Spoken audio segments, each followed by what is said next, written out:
Salut tout le monde et bienvenue aux Nouvelles Positives. Je suis Audrey Cousineau et bienvenue au 5e épisode des Nouvelles Positives. Je sais pas pour vous la gang à la maison, mais moi je commence à être pas mal saturée par tout ce qui se passe dans l'actualité et sur les réseaux sociaux. Alors non, je suis pas là pour vous parler de ce que vous connaissez déjà, puisque le but des Nouvelles Positives, c'est de promouvoir des activités locales, des bonnes causes, des entrepreneurs qui ont un produit exceptionnel à offrir ou même une histoire qui sort de l'ordinaire. Aujourd'hui, on se dirige du côté de Beauharnois pour notre spécial Saint-Valentin avec une invitée tout aussi spéciale.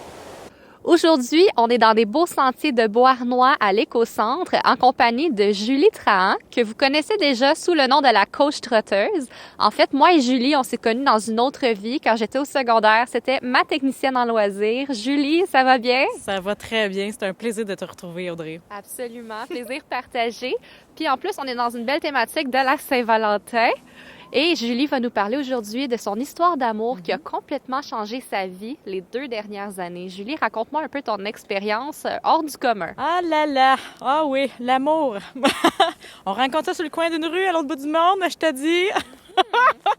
En fait, en gros, j'accompagnais un groupe de voyageurs en croisière en Nouvelle-Zélande. C'est un beau privilège de mon métier.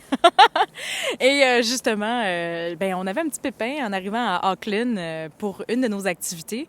Et moi puis une gang de Québécois, on a encerclé le beau David sur le coin de la rue, puis il nous a aidés, il nous a dépanné. Donc, de fil en aiguille, parce qu'il a été très serviable et gentil, on l'a invité à prendre une bière avec nous. Et donc, on a échangé encore un peu plus pendant la soirée. Donc, on s'est vu quelques heures et on n'a jamais arrêté de se parler. En fin de compte, on a échangé nos coordonnées de manière plus professionnelle, pour des activités. Moi, je devais continuer le circuit, puis lui avait des contacts à me partager. Exact. Puis lui devait venir au Canada aussi, et devait venir au Canada avec sa famille en juin. On n'a jamais arrêté de se parler depuis ce temps-là. Ça, c'était le 16 février 2020. Et donc, on a développé notre histoire d'amour à distance, à l'autre bout du monde. Puis là, on s'est dit, on prend une chance, hein? Puis on s'investit dans cette relation-là. Je pouvais appliquer pour un visa pour aller en République tchèque. Donc, lui, il retournait dans son pays natal, mais après 14 ans qu'il était à l'immigration en Nouvelle-Zélande. Donc, on a pu se retrouver là. On a donné une chance à cette histoire d'amour-là. Lockdown, tout ça, hey, je vous donne pas toute la panoplie de défis, mais oui, c'était vraiment une belle expérience. Et là, après 5 mois où on a été encore à distance, bien là, il est ici pour un 3 mois. Aïe, aïe, aïe. Première visite au Canada, au Québec, moins 27, let's go. On bat des records. C'est pas juste des défis culturels, c'est aussi des chocs thermiques. Parlant de défis culturels aussi, Julie, tu as dû apprendre le tchèque. Ben oui. Aïe, aïe, aïe. Moi, je suis arrivée à Cheb, là-bas, dans un petit village tchèque. Je parlais 2 mots à peu près tchèque. Dobry den, bonjour, puis Diekouyi, merci, là. C'était pas mal ça. Donc, pour discuter avec la belle-mère qui parle pas anglais, je te dis que le Duolingo s'est fait aller. C'est ça, c'est pas toujours facile, mais écoute, c'est vraiment impressionnant. Ouais. Puis en plus, vous avez beaucoup de passions en commun, les deux. Toi, tu es agente de voyage. Puis lui, il travaillait dans le monde du touristique aussi, là, quand je l'ai rencontré. Et bien sûr, moi, j'ai fait mon école de coaching en programmation neurolinguistique, donc en PNL. Puis lui a fait les cours de Landmark. Donc, on se rejoint beaucoup dans notre philosophie de vie pour développer notre communication, pour trouver des solutions à nos enjeux, puis continuer à avancer, puis d'avoir nos buts communs très clairs, bien définis pour avancer dans cette relation-là, ouais. Génial. Puis tu me parlais aussi, il y a un défi au mois de février. Qu'est-ce que c'est?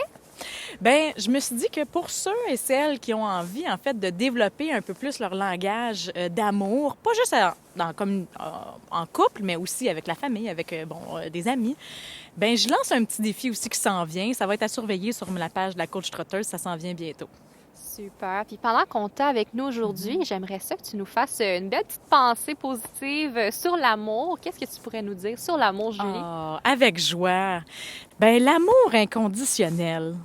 Dans mon livre à moi, j'ai réalisé, en fait, quelle ampleur ça avait dans la vie de quelqu'un quand ma sœur est tombée enceinte de son premier enfant.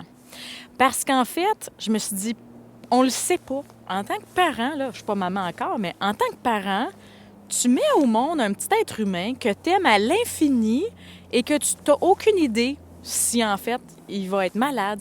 Donc, je me suis dit, L'amour inconditionnel, c'est le plus grand risque qu'un être humain peut prendre dans sa vie et en même temps, le plus grand bonheur auquel il peut avoir accès. Alors, c'était ma citation pour vous sur l'amour. Hein? Wow, très, très inspirant. Merci beaucoup, Julie, pour ces belles découvertes.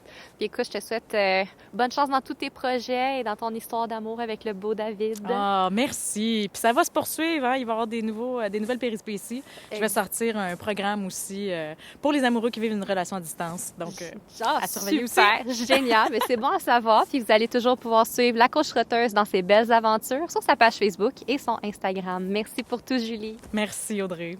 Merci d'avoir été des nôtres et encore un gros merci à l'équipe de Chromatics Productions qui sont toujours fidèles au poste. Suivez leurs aventures sur Facebook, Instagram et leur page web. Vous allez pouvoir voir les projets auxquels ils ont participé récemment. Et merci à vous à la maison. Merci pour votre support. Merci pour les commentaires. Et écrivez-nous si jamais vous entendez parler de quelque chose d'extraordinaire, une belle cause ou une entreprise qui vaudrait la peine d'être partagée. Faites-le moi savoir. Rive-Nord, Rive-Sud, région du Grand Montréal. Ça va me faire plaisir de me déplacer, d'aller vous rencontrer, pour qu'on puisse se partager un petit peu plus de nouvelles positives. Et n'oubliez pas, à la maison, on n'est pas là pour faire l'autruche malgré tout ce qui se passe dans nos vies présentement, mais il faut se rappeler que le soleil brille encore. Sur ce, je vous souhaite un bon dimanche à tous et on se revoit la semaine prochaine.